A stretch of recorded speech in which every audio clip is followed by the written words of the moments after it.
Shalom. Kita akan membaca firman Tuhan yang diambil dari Kisah Rasul pasal 2. Kisah Rasul pasal 2, saudara-saudara. Kita akan membaca mulai dari ayat yang ke-29 sampai dengan ayat 40. Kisah Rasul pasal 2 ayat 29 sampai dengan ayat 40. Saya akan membaca ayat 29 bersama-sama jemaat ayat 30 secara berbalasan seterusnya sampai ayat 40. Saudara-saudara, aku boleh berkata-kata dengan terus terang kepadamu tentang Daud, bapa bangsa kita. Ia telah mati dan dikubur, dan kuburannya masih ada pada kita sampai hari ini. Ayat 30.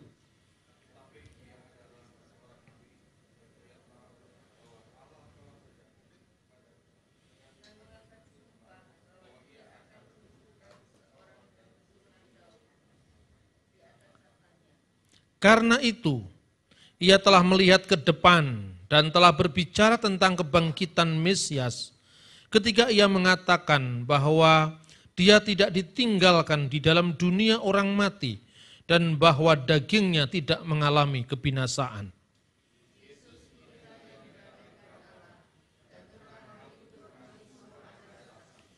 Dan sesudah ia ditinggikan oleh tangan kanan Allah, dan menerima Roh Kudus yang dijanjikannya itu, maka dicurahkannya apa yang kamu lihat dan dengar di sini.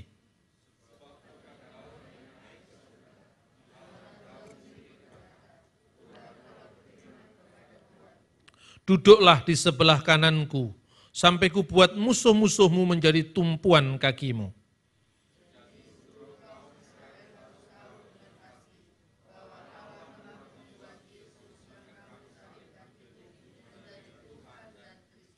Ketika mereka mendengar hal itu, hati mereka sangat terharu.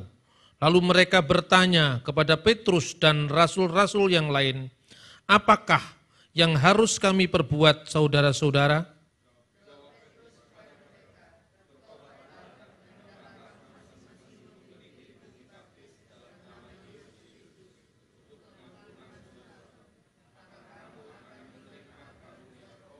Sebab bagi kamulah janji itu dan bagi anak-anakmu dan bagi orang yang masih jauh, yaitu sebanyak yang dipanggil oleh Tuhan Allah kita.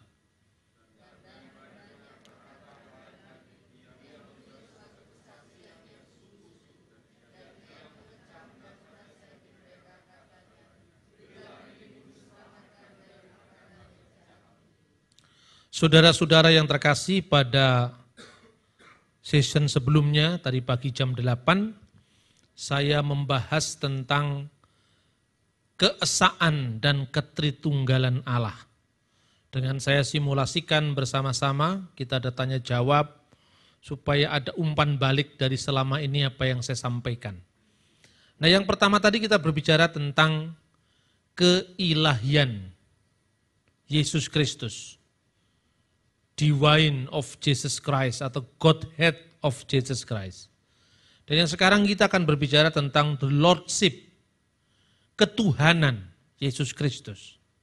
Nah, sekarang apa bedanya dengan Allah dan Tuhan? Kita menyanyi dan sering menyanyi, Yesus Tuhan dan Allah kami, Engkau layak menerima pujian. Apa artinya dia Tuhan dan dia Allah? Dalam bahasa sehari-hari sering tidak terbedakan. Apalagi dalam bahasa Indonesia ada ungkapan terjemahan, tiada Tuhan selain Allah. Terjemahan itu sebenarnya benar, tapi sebetulnya kurang eksplisit ya. Di situ kata dalam bahasa Arab yang diterjemahkan Tuhan itu ada dua, yaitu ilah dan Rob. Ilah itu artinya divine, dia yang disembah. Godhead, dia yang disanjung, yang dipuji, yang disembah, yang dimuliakan. Dalam bahasa Inggris God. Nah, kalau Tuhan itu Lord. Lord itu artinya yang punya otoritas, yang punya wibawa, yang punya kepenguasaan. Itulah Tuhan. Makanya Lord dan God. Yesus dalam pengertian God, itu maknanya Yesus adalah firman Allah. Tadi pagi sudah saya jawab. Allah menciptakan segala sesuatu yang ada, ya baik yang kelihatan maupun yang tidak kelihatan, itu dengan firman Allah. Oleh karena segala sesuatu diciptakan oleh firman-Nya, maka firman itu otomatis sama-sama kekal dengan Allah. Jadi dalam Alkitab kita melihat Yesus terang dunia, Yesus roti yang hidup, Yesus jalan dan kebenaran dan hidup. Tetapi istilah Yesus firman Allah ini bukan sekedar gelar. Ini hakikat dari Yesus Kristus. Banyak juga terjemahan Alkitab yang terlampau bebas. Misalnya Living Bible menerjemahkan Yohanes pasal 1 ayat 1 itu adalah in the beginning was the Christ. Pada mulanya adalah Kristus. Terjemahan ini salah. Kristus itu adalah jabatan. Kristus itu adalah gelar. Sedangkan firman itu bukan gelar. Firman itu adalah identitas Yesus. Kenapa? Karena dalam Yohanes pasal 1 ayat 1, 2, dan 3. Di situ dikatakan begini, pada mulanya adalah firman. Firman itu bersama-sama dengan Allah dan firman itu adalah Allah. Ayat 3 kemudian segala sesuatu dijadikan oleh Dia. Dia di sini siapa? Firman. Jadi segala sesuatu diciptakan atau dijadikan oleh firman. Dan tanpa Dia dan tanpa firman Allah itu tidak ada sesuatu pun yang jadi dari segala yang telah dijadikan. Orang Islam juga percaya itu. Innama amruhu idza aroda sayyan an yakullahu kun fayakun. Sesungguhnya apabila Allah itu menghendaki sesuatu, Dia hanya berfirman, jadi maka jadilah. Firman itulah olehnya Allah menciptakan laut, langit, bumi dan segala isinya ini. Maka firman itu sama-sama kekal dengan Allah. Ibarat pikiran seseorang tinggal dalam diri seseorang bersama dengan roh seseorang. Nah itulah yang dimaksudkan Yesus sebagai Allah. Jadi Yesus sebagai Allah itu bukan menunjuk kepada kemanusiaan Yesus yang bisa dicobai, yang mati, yang disalibkan, yang lebih rendah dari Bapa, yang diutus oleh Bapa, yang disebut Nabi Yesus dari Nazaret, yang disebut rasul dan imam besar yang kita punya, yaitu Yesus, Ibrani pasal 3 ayat 1. Kemanusiaan Yesus itu putra Maria. Kemanusiaan Yesus itu berdoa. Kemanusiaan Yesus bukan hanya lebih rendah dari Bapa. Bapa lebih besar daripada aku, kata Yesus. Tetapi untuk waktu yang singkat ketika menjadi manusia, Braksuti untuk waktu yang singkat dalam bahasa Yunani. Braksuti artinya pada saat dia menjadi manusia. Waktu yang singkat ini dia dibuat lebih rendah dari malaikat-malaikat. Nah pada saat itulah Yesus berdoa. Dalam kemanusiaannya itulah Yesus mati. Yesus tidak bisa mati sebagai firman Allah. Kalau di dalam lagu-lagu pujian di gereja timur, gereja-gereja yang memakai bahasa Arab, itu ada kidung pujian begini. Kudusulillah, kudusulil kowi kudus. Kuduslah engkau ya Allah. Kuduslah engkau yang maha kuasa. Kudusulillahi la yamut irhamna. Kuduslah engkau yang tak berkematian, yang disalibkan bagi kami, kasihanilah kami. Kudusun, kudusun, ya man sulibta anirhamna. Kuduslah, kuduslah, yang tak berkematian, yang disalibkan bagi kami, kasihanilah kami.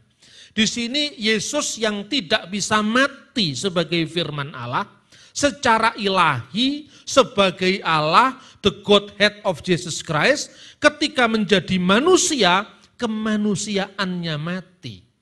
Maka di dalam 1 Petrus pasal 3:18, dia yang dibunuh dalam keadaannya sebagai manusia. Jadi kemanusiaannya yang dibunuh. Allah tidak bisa dibunuh, Allah tidak bisa mati. Nah, inilah yang disebut keilahian Yesus Kristus atau the Godhead of Jesus Christ yang tadi kita baca pada jam 8 tadi.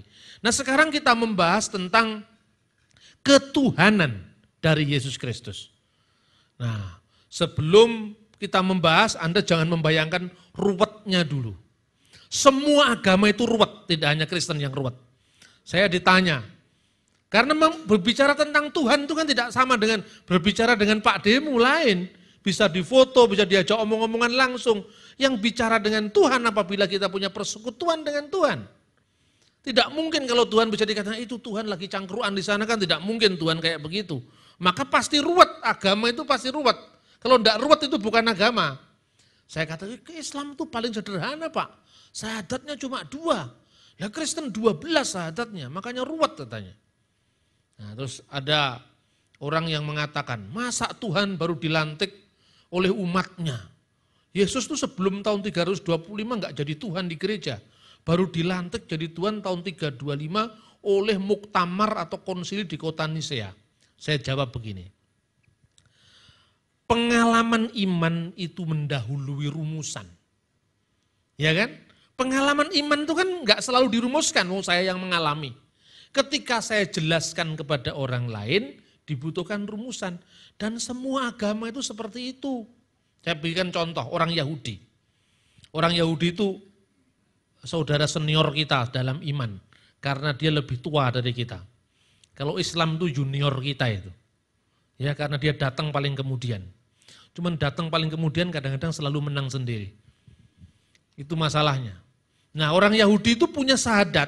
Dulu zamannya Yesus sampai sekarang juga masih syahadatnya sederhana sekali.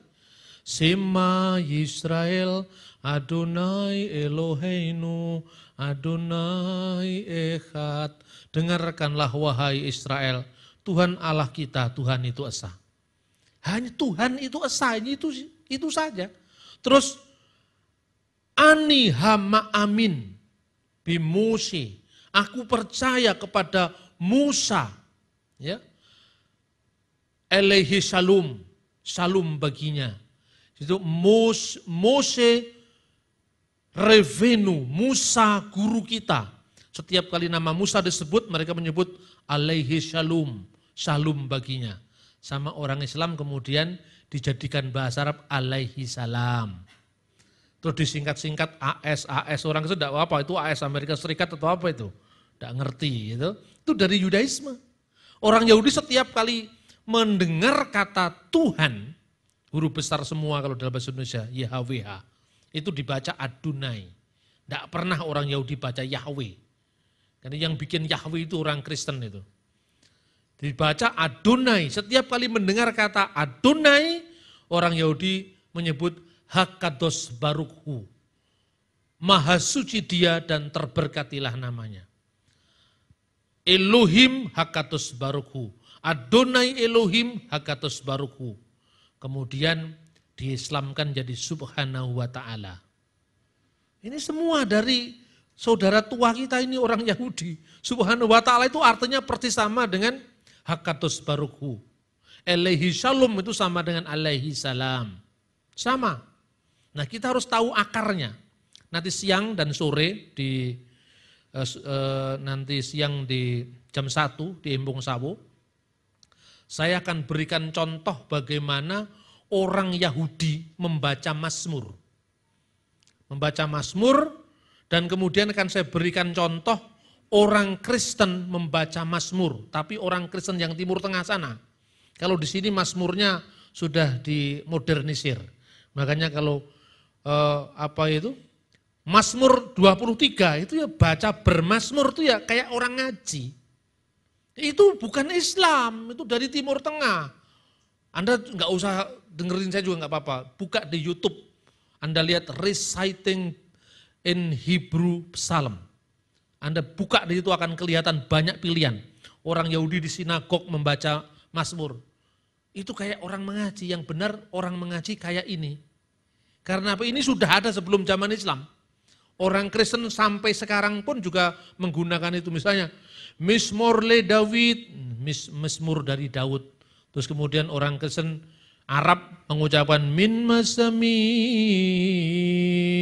liyabina Daudin nabi wa malikut tohir barakatullah alaina amin haleluya. Itu Kristen bukan Islam. Kalau Islam kan sadaqallahul azim, itu lain. Nah, betapa pentingnya kitab Mazmur itu dalam kehidupan jemaat mula-mula. Makanya nanti siang akan saya tunjukkan ini, selama ini kan dipikir karangan saya. Saya tidak ngarang, saya hanya menghadirkan.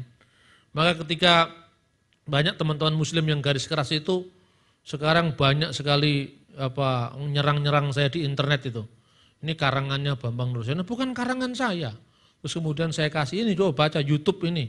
Banyak sekali orang Yahudi membaca Mazmur di tembok ratapan, orang Yahudi membaca Mazmur di Yad Vashem, peringatan tentang Holocaust Yahudi yang ada di Yerusalem itu bukan dari karangannya orang Indonesia. Kenapa kok itu karangan saya? Dengan begitu kan mudah mengarahkan pada undang-undang penodaan agama. Membuat kegiatan keagamaan yang menyerupai agama yang berlaku di Indonesia. Dan maunya saya mau di LPMI-an, mau di LPMI-kan, jadi mau di penjara saya. Supaya kelihatan ini yang ngarang-ngarang, supaya persis Islam loh. Saya tidak ngarang-ngarang loh, kemudian saya arahkan. Coba Anda lihat, sekarang ini kan era informasi. Orang ngarang dan orang tidak ngarang itu kan kelihatan. Gitu. Nah, saya tidak mau jadi Yusuf Roni jilid 2, makanya saya lebih taktis dalam bermain. Ya kan? Saya tunjukkan ini kan wacana, saudara-saudara. Jauh sebelum zaman Islam sudah ada seperti itu. Nah, kenapa saya tegaskan ini penting? Ya. Pertama, Mazmur ini sering dikutip oleh para rasul Yesus. Mazmur ini menjadi bukan hanya pengajaran, tapi diulang-ulang dalam ibadah orang-orang Kristen. Juga murid-muridnya Tuhan Yesus. Ketika Rasul Petrus berargumentasi tentang kebangkitan Yesus, dia mengutip Mazmur. Nah, lalu tadi saya katakan, rumusan itu selalu datang setelah pengalaman iman. Orang Yahudi punya pengalaman iman. Tapi waktu orang Yahudi mengatakan Shema Israel itu belum nanya hubungannya firman Allah dengan Allah itu kayak apa, dirumuskan. Saya tidak usah mengulang, Anda bisa membeli kaset saya yang tadi supaya tidak diulang-ulang lagi dalam presentasi saya. Hubungannya kayak apa belum dirumuskan. Baru pada abad 13 oleh seorang rabi dan tokoh Yahudi namanya Maimonides. Itu dirumuskan pengakuan iman orang Yahudi. Yang antara lain aku percaya Allah itu esa. Itu abad ke-13. Jadi Kristen lebih duluan. Kristen dirumuskan pada abad ke-3 dan ke-4. Yang namanya pengakuan iman panjang. Nikea Konstantinopel. Maka saya katakan di dalam hal bergereja saya sangat konservatif. Gereja boleh modern. Tapi gereja tidak boleh tercabut dari akar. Ketika gereja tercabut dari akar, jawab Da Vinci Code bingung. Jawab film Injil Yudas bingung. Karena apa? Hollywood bikin ugal-ugalan tentang kekristenan ini. Yesus Hollywood yang disaksikan Yesus itu tidak cocok dengan Yesus dari Nazaret yang aslinya. Nah oleh karena itu akar itu penting. Pengakuan iman itu gereja kuno berbunyi begini. Aku percaya kepada Allah yang esa, yaitu Bapa yang Maha Kuasa, Khalik langit dan bumi, dan segala sesuatu yang kelihatan dan yang tidak kelihatan. Jadi dia pencipta segalanya, yang kelihatan manusia, sapi, kerbau, bumi, langit, laut itu kelihatan. Yang tidak kelihatan bisa mikroba, bisa uget-uget, bisa binatang-binatang yang kecil yang hanya bisa dilihat dengan mikroskop, tapi bisa juga jin, setan, peperangan, genit, gendruwo, itu juga tidak kelihatan, diciptakan oleh Tuhan. Kemudian, dan aku percaya kepada satu-satunya Tuhan, jadi one God and one Lord.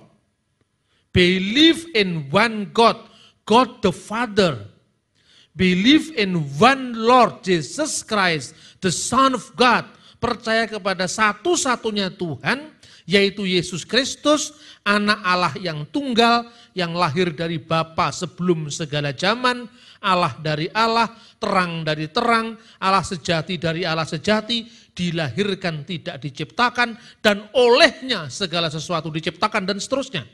Loh ini kok ruwet Pak? Ya sama ruwetnya lah, semua juga ruwet. Karena Tuhan itu tidak bisa dipotret langsung.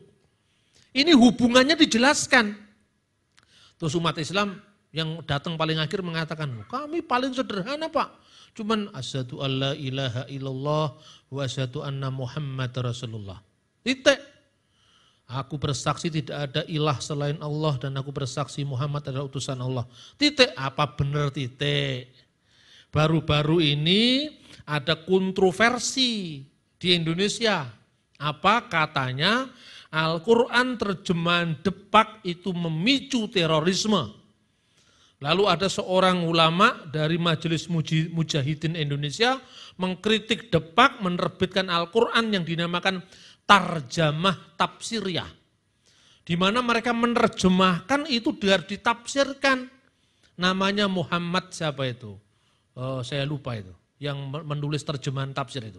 Departemen Agama tidak mau tidak untuk mengkoreksi terjemahannya katanya. Tapi sebetulnya apa yang dipersoalkan? Misalnya, tatkala dalam Al-Quran ada yang mengatakan, Tuhan, mata Tuhan ada di segala tempat misalnya. Mata Tuhan, mata Tuhan. Tuhan punya dua mata, bagaimana matanya? Makanya oleh penerjemah baru harus ditafsir. Kalau Tuhan punya dua mata seperti kita, kalau Tuhan menghadap ke selatan dikeplak dari kidul ora roh. Ini Tuhan yang terbatas. Makanya kalau dikatakan mata Tuhan diartikan Tuhan maha melihat. Itu loh. Kemudian melihat dengan apa? Mboh karena tidak punya mata. Apa seperti itu? Sesuatu yang berlaku untuk Tuhan kan selalu multi tafsir. Yang kedua, hai iblis, ini ayat Al-Quran. Mengapa engkau tidak mau bersujud kepada manusia yang kuciptakan dengan kedua tanganku? Kedua tangannya Tuhan itu apa seperti tangannya Petruk? Ayo, apa seperti kayak tangannya Semar? Atau seperti tangannya Bathara Narada kan tidak. Harus diterjemahkan di situ, yang kuciptakan dengan kekuasaanku. Yang lain, wajah Allah di segala tempat. Bagaimana wajahnya dia? Laki-laki atau perempuan atau apa? Nah, harus diterjemahkan Allah hadir di mana-mana. Itu versi yang baru ini. Dan katanya seluruh mufti, ulama Timur Tengah sudah mengambil fatwa bahwa setiap kali ada kata-kata mata Allah, tangan Allah harus diterjemahkan secara tafsir. NU-nya marah di Indonesia. Waktu tahun 2000 Gus Dur mau disumbang oleh Al-Quran bahasa Indonesia yang diterbitkan oleh pemerintah Arab Saudi, sumbangan dari Arab Saudi. Sebanyak 20.000 Al-Quran ditolak sama Gus Dur. Karena apa? Ini tidak cocok dengan kaidah penerjemahan yang dimiliki oleh NU. Bagaimana kaidah penerjemahan orang NU? NU mengikuti mazhab dari Imam Asy'ari. Karena itu dinamakan ahli sunnah wal jamaah. Kalau Anda tidak ngerti dengerin saja, nanti lama-lama ngerti. Saya memberikan contoh bahwa yang lain pun juga rumit gitu loh. Jangan kemudian kita menyederhanakan. Kemudian dikatakan, Imam Asy'ari ditanya, bagaimana kalau kita melihat Allah duduk di atas singgasana, Allah punya dua mata, Allah punya dua tangan, Allah punya wajah. Asy'ari mengatakan, saya percaya Allah menciptakan dengan kedua tangannya tanpa bertanya bagaimana. Saya percaya bahwa Allah punya mata tanpa bertanya bagaimana. Saya percaya Allah disebut wajahnya tanpa bertanya bagaimana. Saya percaya Allah duduk di atas kursi tanpa bertanya bagaimana. Itu yang layak bagi Tuhan. Ibnu Hambal mengatakan, kalau dikatakan tangan Allah itu firman, ya tulis tangan. Enggak usah diterjemahkan. Terjemahnya terserah yang punya firman. Itulah yang diikuti NU. Jadi katakan tidak perlu ditanya bagaimana. Nah, kemudian saya tanya, loh kalau gitu tangan Allah itu artinya tidak seperti tangan kita. Wajah Allah tidak seperti wajahmu. Ya kan? Terus kemudian mata Allah tidak seperti matamu. Itu misalnya. Kenapa kamu harus mempersoalkan kata anak Allah? Kalau mata Allah tidak seperti matamu, berarti anak Allah juga tidak seperti anakmu kan gitu kan. Jadi ini hanya istilah gitu loh. Jadi apapun ketika Islam juga merumuskan imannya di situ juga ada masalah. Dan Asy'ari itu kira-kira munculnya baru abad ke-10. Berarti 300 tahun setelah Muhammad. Sama Konsili Nisea juga seperti itu. Baru tahun 325, bukan berarti sebelum itu gereja tidak percaya dengan Yesus sebagai Tuhan, sebagai anak Allah, sebagai juru selamat. Tetapi perumusannya itu baru muncul kemudian untuk apa? Dirumuskan untuk konteks pengajaran. Gitu loh. Jadi semua agama rumusan imannya selalu rumit. Karena itu jangan gampang menyalahkan orang lain karena sejarahnya sendiri dia tidak tahu. Nah ini saya katakan, oke, ini yang sulit-sulit sudah selesai. Saya hanya memberikan contoh bahwa sebenarnya kalau Anda dikatakan iman Kristen kok rumit sekali, yang rumit itu bukan iman Kristen. Sebetulnya mudah ketika saya ditanya, loh Pak, kenapa kok firman jadi manusia? Saya jawab dengan guyonan, loh Anda percaya firman itu turun jadi buku Al-Quran? Nuzulul Quran, percaya Pak. Loh kalau firman bisa turun jadi buku yang adalah benda mati, kenapa tidak bisa manusia yang adalah makhluk yang paling utama di muka bumi? Firman itu telah menjadi manusia. Jadi kalau kau punya kepercayaan firman nuzul jadi kitab, saya punya keyakinan firman nuzul jadi manusia. Firman itu telah menjadi manusia dan tinggal di antara kita, dan kita telah melihat kemuliaannya, yaitu kemuliaan yang diberikan kepadanya sebagai anak tunggal Bapa penuh kasih karunia dan kebenaran. Amin, saudara-saudara. Nah inilah yang disebut pertama tadi keilahian Yesus. Jadi Allah itu dalam bahasa Ibrani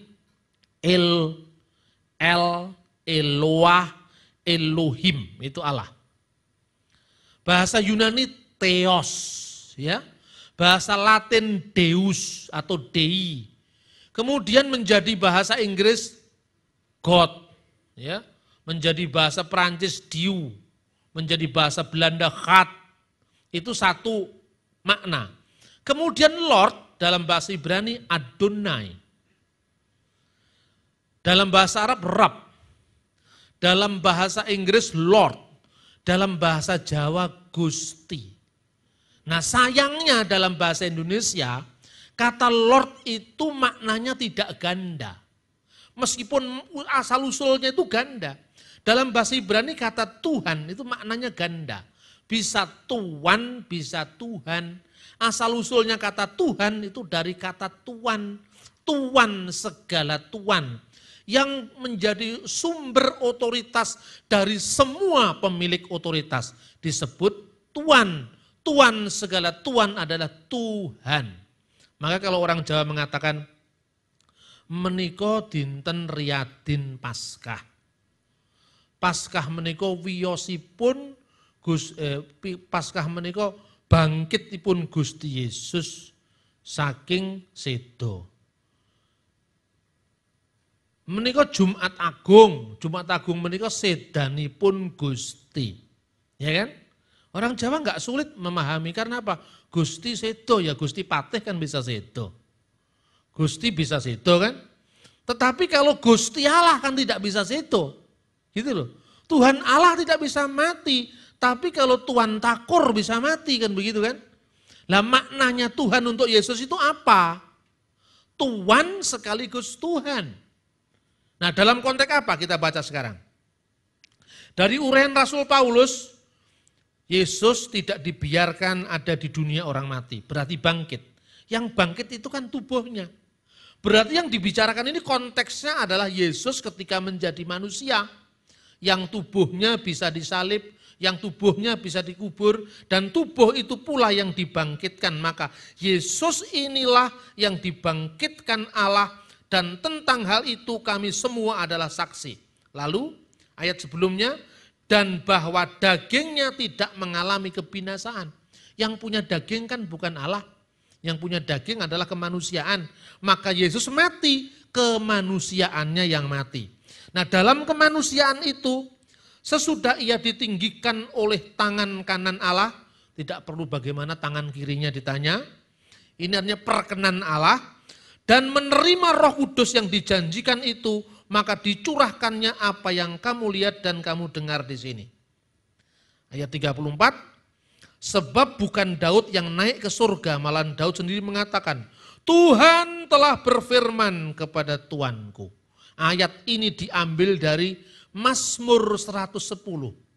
Neum Yahweh Ladunai atau Neum Hashem Ladunai, berfirmanlah Tuhan, artinya Bapa di surga, Ladunai kepada Tuhanku, berfirmanlah the Lord, huruf besar semua Yahweh, kepada my Lord, Tuanku. Di sini siapa maksudnya?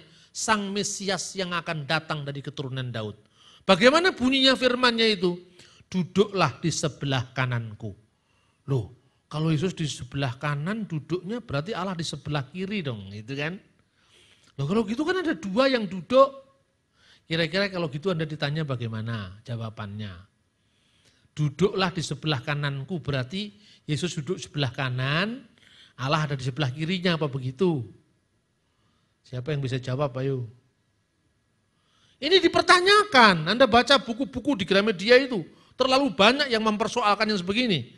Jangan terlalu aman di gereja, jangan terlalu zona keamanan kita membuat kita tidak bisa berpikir apa yang kita imani. Ini dipertanyakan, bahkan di dalam beberapa buku yang saya baca di airport.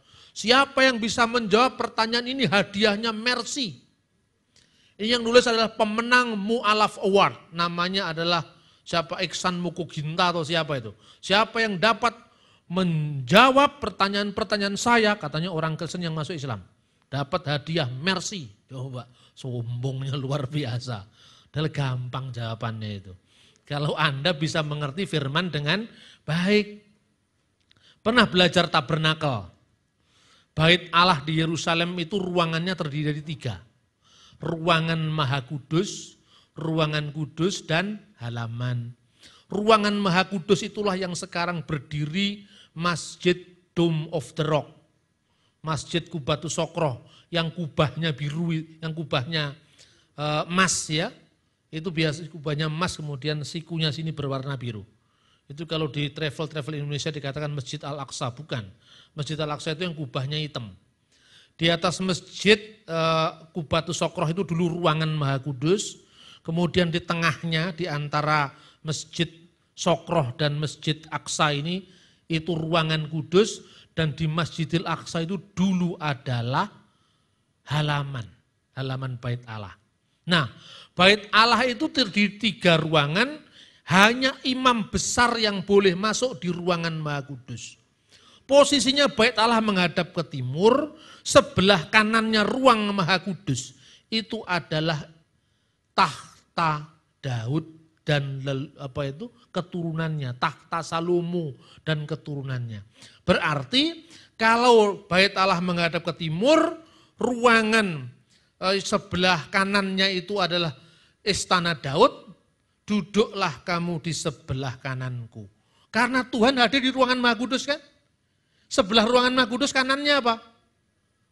Tahtanya Daud. Berarti seperti dikatakan dalam ayat 30, ia akan mendudukkan seorang dari keturunan Daud sendiri di atas tahtanya.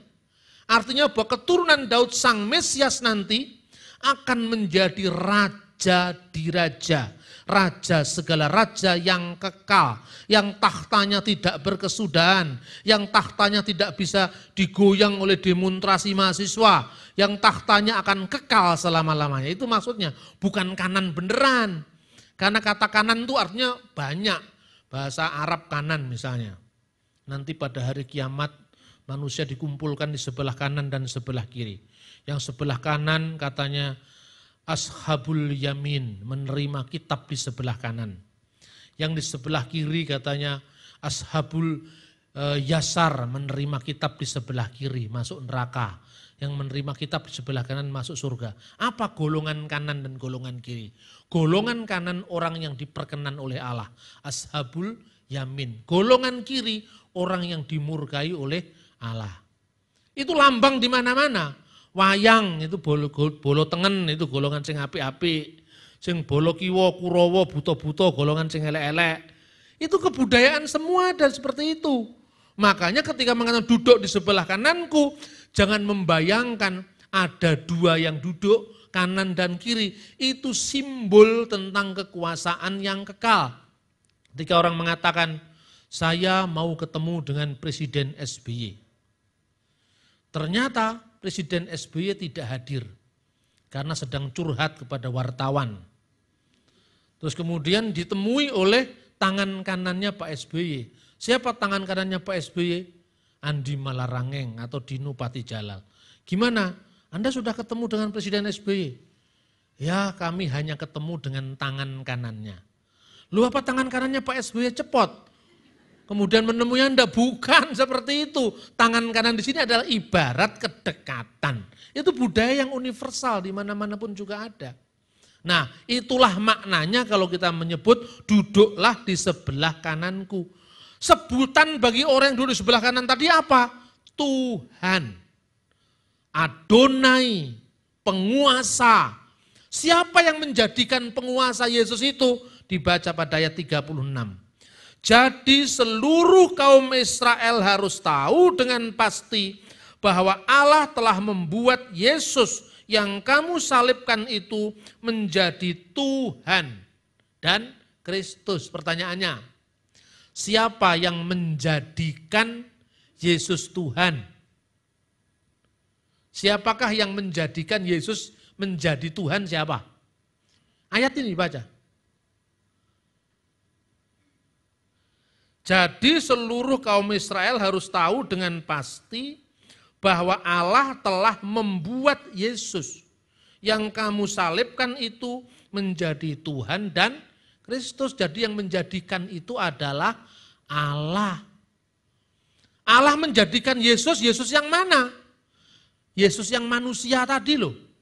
Yesus yang tubuhnya bangkit, tidak dibiarkan ada dalam dunia orang mati.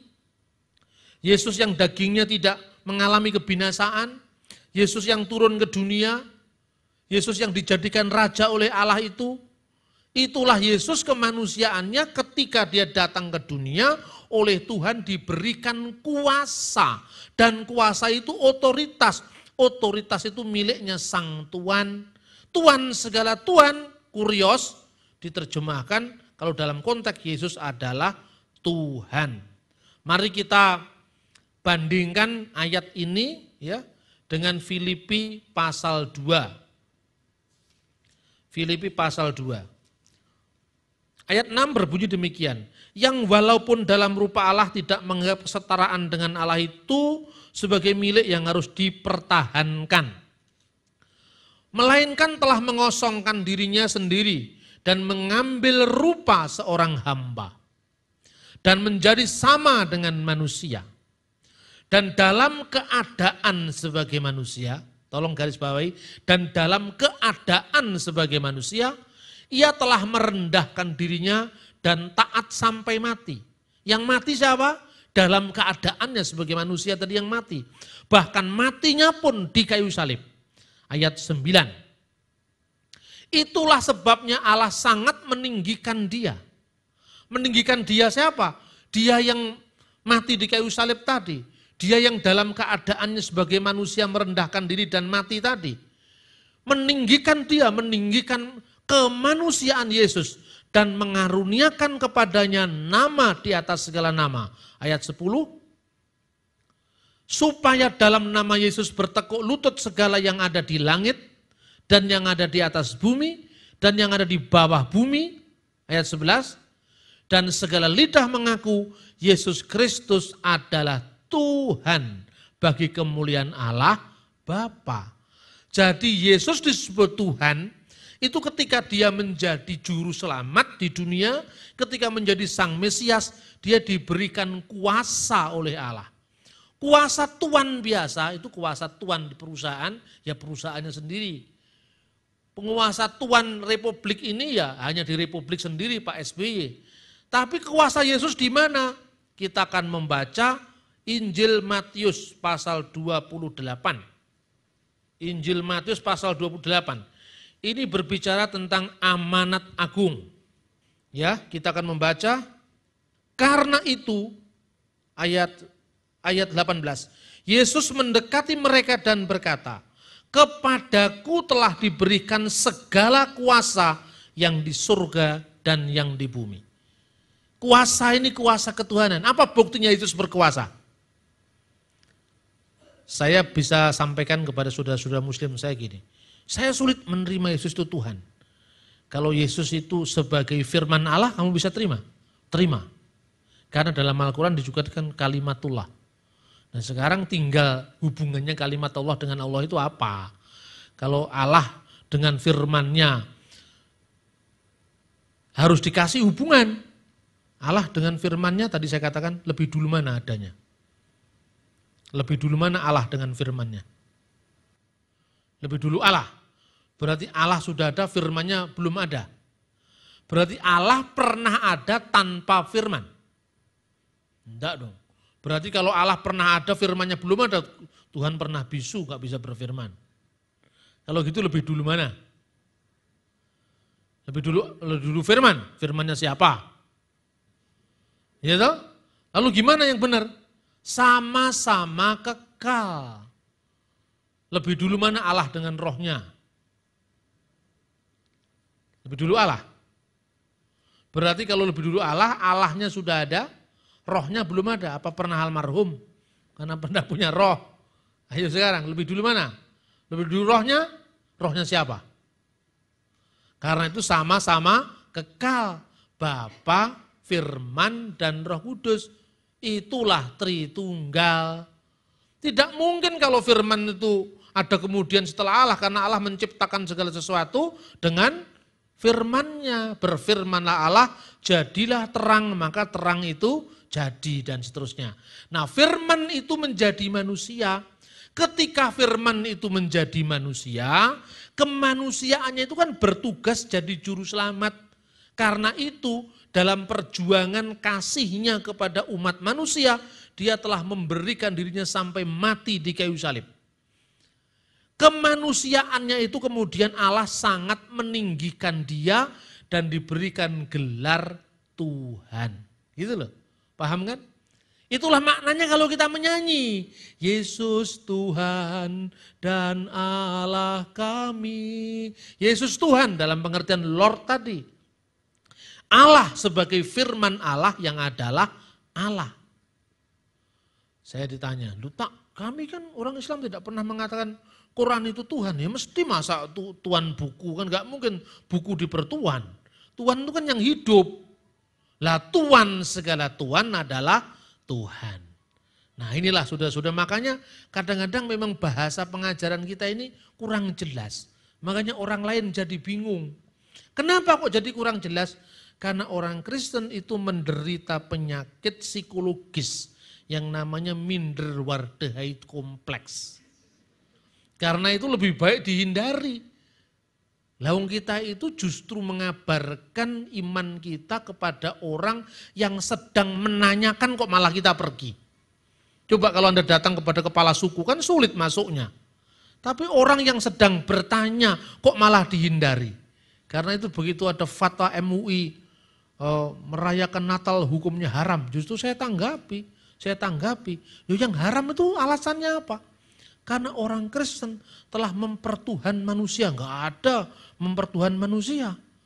Memang yang disebut Nabi Isa itu manusia.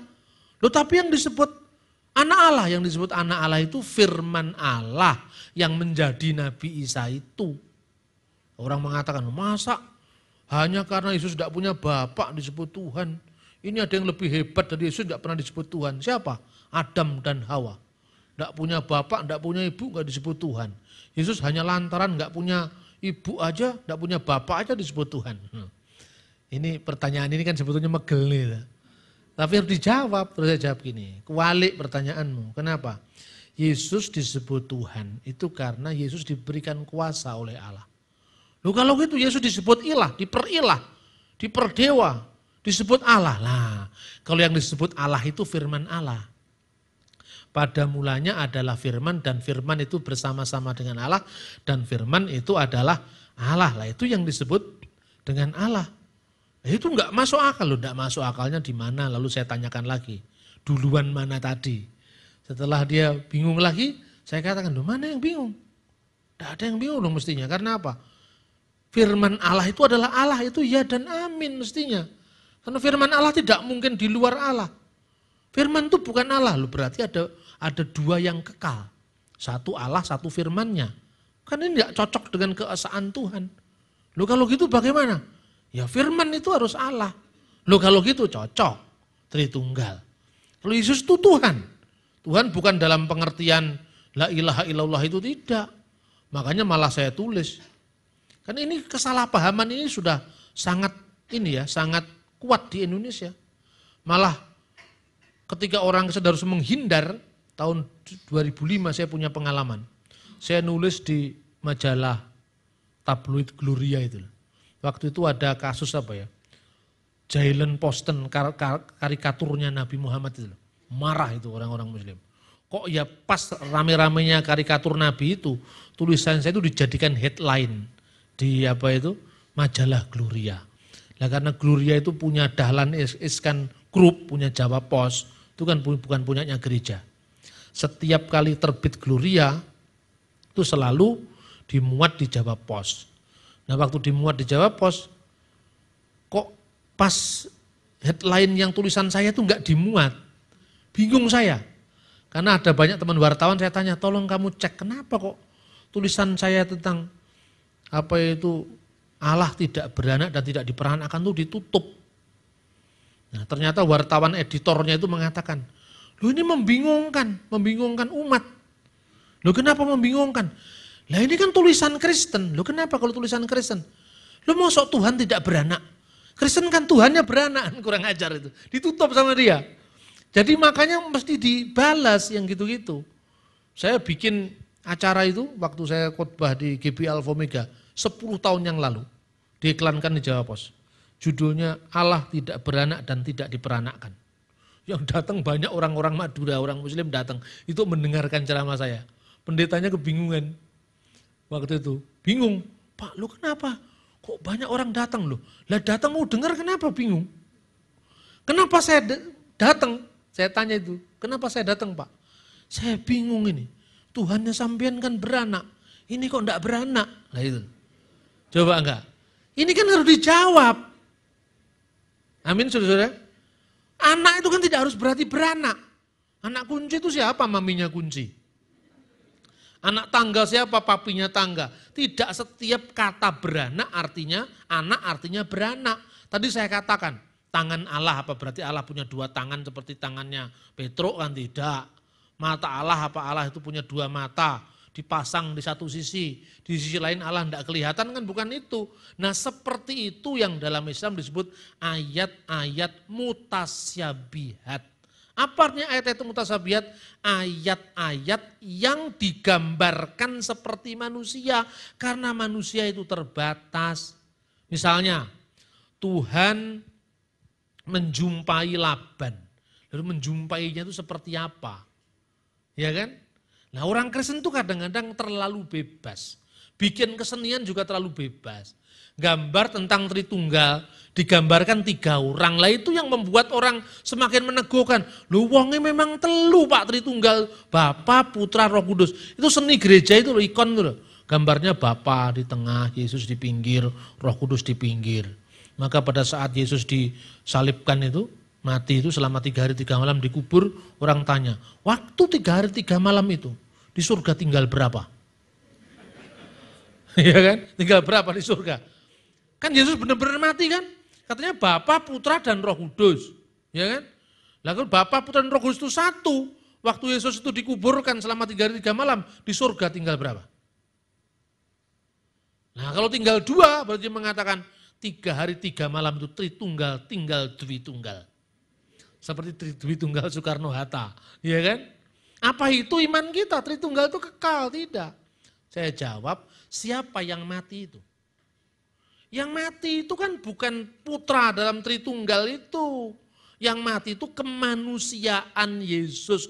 Loh, ayatnya sudah jelas kok, sama orang Kristen nggak dijawab. Jangan dipikir dengan akal.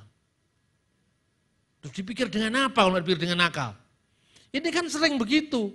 Jangan dipikirkan dengan akal. Jangan mengandalkan akal manusia. Loh, kalau tidak mengandalkan akal, mengandalkan apa?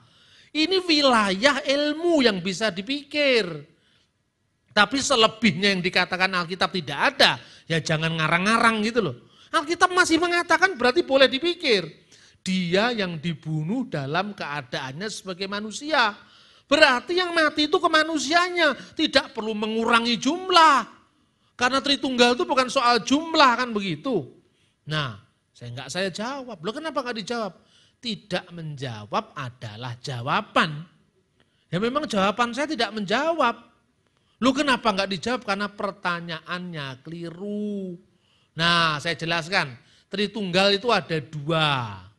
Tritunggal secara kekal. Disebut Tritunggal ontologis. Nih, kalau sulit jangan dipikir.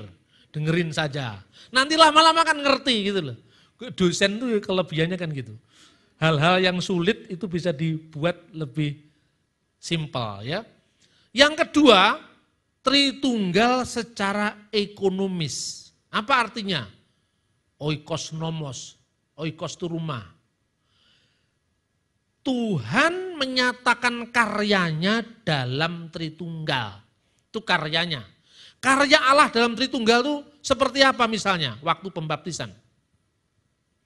Itu Tritunggal dalam karya Allah. Bukan Tritunggal dalam kekekalan wujud Allah. Tritunggal dalam karya Allah. Waktu Tritunggal dalam karya Allah. Yesus sebagai anak manusia, putra, dibaptis di sungai Yordan. Ya kan? Roh Kudus dalam wujud burung merpati di atas Yesus. Benar apa tidak? Suara Bapa di surga mengatakan, engkaulah anakku yang kukasihi, kepadamulah aku berkenan. Ada tiga. Tiga ini menampakkan karya Tritunggal. Tapi sebenarnya itu Tritunggal dalam kehadiran Allah. Terus orang salah menyimpulkan. Loh, ini kan tiga yang terpisah Pak. Lah bukan. Tritunggal itu tidak pernah terpisah. Pikiran saya dan roh saya terpisah apa tidak? Tidak terpisah. Saya berceramah direkam oleh kaset VCD. Kaset VCD itu kemudian disetel sampai ke Papua. Anda buka di YouTube itu ada tulisan saya tentang keesaan Allah dalam Al-Masih. Di YouTube itu adalah salah satu rekaman dari siarannya Jakarta TV. Beberapa tahun yang lalu itu bisa diakses di internet dengan mudah. Saya ditanya itu sama pendeta yang mewawancarai saya. Terus suatu saat ketika saya ke Papua, ketika kaset saya dibawa ke Papua, seorang pendeta, rekan hamba Tuhan nyetel kaset saya tadi. Ini lihat. Mana Pak Bambang itu yang pakai baju batik itu ya misalnya. Benar apa enggak itu? Ya benar tapi tidak semuanya. Karena apa? Yang hadir di situ penjelmaan saya. Ya kan? Lewat apa? Lewat gambar yang di keping VCD tadi. Tetapi saya ada di Surabaya, sedang khotbah di AFC.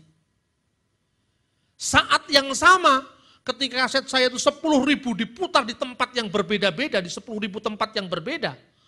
Dapat dikatakan orang bisa mengenal kehadiran saya lewat media penjelmaan saya. Tetapi saya tetap satu, saya ada di sini.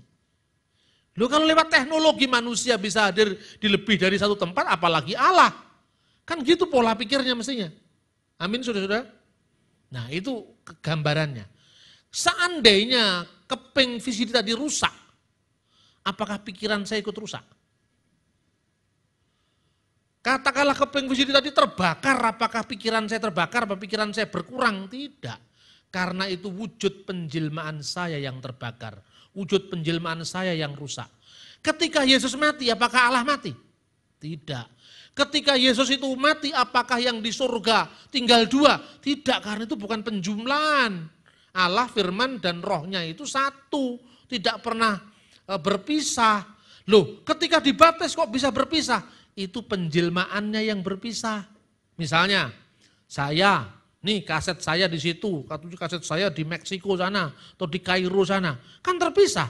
Yang terpisah bukan pikiran saya dari saya. Yang satu dengan saya bukan kaset itu, bukan buku yang adalah penjelmaan pikiran saya. Yang satu dengan saya pikiran saya bersama roh saya. Nah, ketika Yesus dibaptiskan, suara yang di surga itu suara siapa? Suara Allah. Yang dibaptis itu kemanusiaan Yesus atau firman Allah yang dibaptis? Kemanusiaan Yesus. Roh Kudus yang digambarkan burung merpati, apa itu benar Roh Kudus atau penjelmaan Roh Kudus? Penjelmaan Roh Kudus. Sebab Roh Kudus tidak hanya muncul dalam wujud burung merpati. Di tempat lain Roh Kudus muncul dalam bentuk lidah-lidah api. Lidah-lidah api itu menjelmakan kehadiran Roh Kudus, namanya teofani, penampakan Allah. Begitu juga burung merpati itu menampakkan roh Allah yang tidak kelihatan menjadi kelihatan, tapi tidak berarti setiap burung merpati adalah Roh Kudus. Lah kalau setiap burung merpati Roh Kudus kan ada Roh Kudus goreng. Bukan itu. Roh Kudus bisa mewujudkan dirinya dalam bentuk fenomena api, tapi bukan api itu Roh Kudus. Ini kalau orang terbakar, Pak saya keselomot Roh Kudus kan tidak bisa seperti itu. Atau ada Roh Kudus membakar rumah kan bukan seperti itu. Itu penjelmaan. Jadi bedakan antara trinitas dalam penampakan keselamatan Allah ketika menjadi manusia dan trinitas dalam wujud kekal Allah, Bapa, Putra dan Roh Kudus, dan ketiganya adalah satu. Ketika firman itu menjadi manusia, kemanusiaannya diberi gelar Tuhan. Buktinya apa? Dia pemegang otoritas. Nah, saya ditanya sama teman muslim, saya bandingkan. Ini ndak persis sama, tapi supaya kamu bisa mikir bahwa yang saya imani tidak separah apa yang kamu pikirkan. Dan semua yang kamu tuduhkan kuwi salah kabeh. Lah kok bisa Pak? Loh iya, sekarang contohnya gini. Kamu baca surat Ali Imran 45. Itu kan dikatakan begini, Yesus itu dikatakan begini, ketika malaikat memberi pewartaan kepada Maryam. Itsqolatil malaikatu ya Maryam. Ketika malaikat berkata, wahai Maryam. Innallaha sesungguhnya Allah yubasirruki telah memberikan kamu kabar gembira. Bi kalimati minhu dengan firman dari dia. Jadi Yesus itu firman dari Allah. Asmuhul Masih Isa bin Maryam, namanya Al-Masih Isa putra Maryam, wajihan fi dunya wal akhirat, yang memiliki kuasa di surga, di dunia dan di akhirat, fi dunya wal akhirat. Terkemuka di dunia gampang. Napoleon Bonaparte terkemuka di dunia. Terkemuka di dunia gampang, Bung Karno juga terkemuka di dunia. Asia Afrika dia bikin, di depan sidang umum PBB dia mengusulkan Pancasila, terkemuka di dunia. Tapi terkemuka di akhirat artinya apa? Apakah dia lebih hebat daripada makhluk-makhluk surgawi? Lah kalau terkemuka di akhirat berarti siapa dia? Kan gitu kan? Nah, dia menerima kuasa apa itu? Misalnya, siapakah yang wajib mencipta alam semesta ini? Allah. Tetapi kok Yesus bisa? Dalam Al-Quran pun diakui, malah ditambah-tambahi lagi. Yesus membuat tanah ditiup jadi burung, di Alkitab enggak ada, tapi ada dalam Al-Quran. Ya kan? Mencipta, itu perbuatan Allah. Menjadi hakim yang adil pada akhir zaman. Alaihissallahu biahkaman hakimin. Sesungguhnya Allah itu satu-satunya hakim yang adil, kata Quran. Tapi di tempat lain di hadis dikatakan, Yesus akan datang, Isa akan datang sebagai hakim yang adil. Berapa hakim? Satu hakim. Berapa pencipta? Satu pencipta. Kok bisa ada dua, Yesus dan Allah? Tidak boleh ada dua pencipta, tidak boleh ada dua hakim. Itu artinya Allah telah melimpahkan kuasa kehakimannya. Allah telah melimpahkan kuasa penciptaannya. Kepada siapa? kepada Yesus Sang Firman. Itu loh contohnya. Wah itu enggak bisa Pak. Enggak ada ulama yang menafsirkan seperti itu. Enggak ada. Makanya kamu kasih gelar saya ulama supaya ada. Ya kan? Soalnya kadang-kadang orang itu mengukur agama orang lain dari ukuran kita. Kalau Anda lebih ingin lebih jelas nanti datang di season saya selanjutnya. Itu akan membahas lebih ringan sore nanti. Ada ada alat peraganya. Lalu kalau Anda mau baca tulisan-tulisan saya yang bahas tentang masalah ini, karena saya pikir ternyata Anda masih mumet juga. Tapi saya tidak masalah. Nanti Anda dengar berkali-kali enggak mumet lagi saya jamin. Kalau Anda enggak mumet lagi, Anda lebih pede berdialog. Itu ada tulisan saya judulnya Jangan Sebut Saudaramu Kafir. Tetapi itu enggak secara eksplisit terlalu dalam. Yang lebih dalam lagi judulnya Togok Madeg Pandito. Ini bukan buku wayang. Tapi ini buku yang menjelaskan Tritunggal tapi dalam bahasa guyonan. Karena hal-hal yang sulit begini, kalau terlalu serius banyak ayatnya Anda mumet. Tapi kalau dibuat seperti Semar dan Petro atau Gareng dan Bagong, itu kan kelihatan seperti orang guyonan tapi masuk. Nah harapan saya lewat tulisan-tulisan semacam ini, Anda bisa mendapatkan di depan itu, Anda bisa paling tidak mempertanggungjawabkan iman kita ketika orang bertanya tentang iman kita. Saya berpikir sedianya mau saya buat simulasi, tapi ini sudah simulasi, separuh simulasi lah, sudah tanya jawab. Nah ternyata memang khotbah-khotbah di gereja lebih banyak bersifat normatif. Bersifat normatif itu apa? Ya, misalnya bertobatlah, kerajaan Allah sudah dekat, perkawinan yang diberkati Tuhan, rumah yang diberkati Tuhan, anak-anak yang taat sama Tuhan, itu kan umum sekali. Tapi bagaimana menjelaskan Tritunggal, menjelaskan keselamatan? Kalau Alkitab atau gereja isinya hanya jangan mencuri, tidak usah jauh-jauh percaya Yesus ke Israel. Ungkapan jangan mencuri itu ada dalam kesadaran semua agama. Bukan hanya agama, dungengi kancil nyolong timun. What is the meaning of the story? Apa artinya kisah ini? Jangan mencuri. Itu enggak usah jauh-jauh ke Israel, ya kan? Jangan berzina. Dungengi Ki Gondok poleng nginceng mbok nganten. What is the meaning of Ki Gondok poleng nginceng mbok nganten? Artinya apa? Jangan kamu berzina, jangan mengingini istri sesamamu. Maka mari kita tingkatkan iman kita ini bukan lagi pada asas-asasnya, tapi pada kepenuhannya di dalam Yesus Kristus. Amin. Sehingga iman Kristen lebih berwibawa, lebih bisa diakses kemana-mana tanpa kita minder menjelaskannya kepada orang lain. Coba untuk sementara waktu, Anda ngikuti tulisan-tulisan saya, bukannya tulisan saya, Anda buka Google saja. Terus ketik nama saya itu kan ruame nanti. Ada yang ngamuk-ngamuk ke saya, ada yang maki-maki saya, tapi ada juga yang nyanjung-nyanjung saya gitu loh. Tapi lihat saja, ketika saya mengatakan seperti ini, tanggapan mereka seperti apa? Itu aja ukurannya. Tanggapan kelompok-kelompok luar itu kayak apa? Ada yang mau ini kristenisasi model baru, ini kristenisasi yang membahayakan. Membahayakan apa? Enggak membahayakan. Kalau mereka merasa bahaya, berarti tuduhan-tuduhan mereka selama ini salah semua. Kan begitu kan? Makanya malah saya tunjukkan ini loh, iman Kristen yang sebenarnya. Nah kiranya firman Allah itu semakin melengkapi iman dan percaya kita, mencerahkan kita dan membuat kita semakin yakin bahwa firman Allah adalah ya dan amin. Berikan kemuliaan untuk Tuhan. Mari kita bangkit berdiri.